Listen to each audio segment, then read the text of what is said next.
ইংরেজি grammar shortcut tips নিয়ে আমি হাজির হয়েছি। ইংরেজি পরীক্ষায়, বিশেষ করে চাকরির পরীক্ষায় এই শর্টকাট টিপসগুলো জানা না থাকলে অনেক নম্বর কমে যায়, প্যানেলে নাম উঠে না। তো এই শর্টকাট টিপসগুলো জানা থাকলে অবশ্যই চাকরির পরীক্ষার যে ইংরেজিগুলো পড়ে ওগুলো অবশ্যই পারবে। তো 1 নম্বর টিপস, ডিড এর পর ভার্বের প্রেজেন্ট ফর্ম হয়। তো ভার্বগুলোর present form, conjugation of verb, ওটি মুখস্থ রাখতে হবে। Do, did, done, go and gone. তো ডু ভার্বটি হবে, ডান ভার্বটি হবে না, বা ডিড, তারপরে গো, গো ওয়েন্ড গান, এরকম। তো যাই হোক, একটা এক্সাম্পল তুলে ধরি, যেমন ডিড, এই যে ডিড, ইউ, এই যে went, went to school yesterday, তুমি কি গতকাল স্কুলে গেছিলে? তো এই যে ওয়েন্টটি হবে না, এই যে ডিড রয়েছে, ডিডের পর ভার্বের প্রেজেন্ট ফর্ম হবে। তো ওয়েন্ট কি থেকে হয়েছে? গো থেকে হয়েছে। তো ওয়েন্টের বদলে গো হবে, এটি সর্বদাই মনে রাখবে। ডিডের পর কখনো ভার্বের পাস্ট ফর্ম হবে না, সর্বদাই মূল ফর্ম, ফার্স্ট ফর্ম হবে। গো এন্ড গান, কাম কেম কাম ইত্যাদি। তারপরে 2 নম্বর টিপস, টু এবং মোডাল ভার্ব।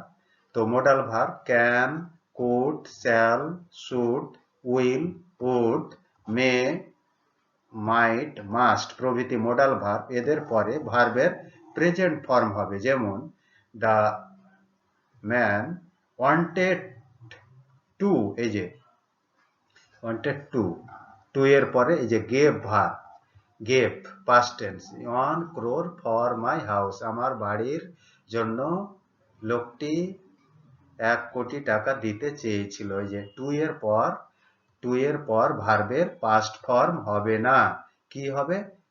গেভটা কি থেকে হয়েছে? গিভ থেকে হয়েছে, টু এর পরে গিভ হবে, গিভ, গেভ, গিভেন, ফার্স্ট ফর্মটি হবে।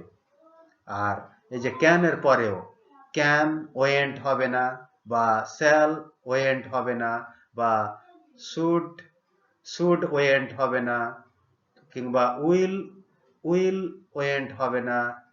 সর্বদাই will go, should go, shall go, could go, can go, would go, may go, might go, must go, কিংবা অন্য ভার্ব দিয়েও ওই মতোই হবে, প্রেজেন্ট ফর্ম হবে টু এর পর এবং ওই মোডাল ভার্বগুলোর পরে।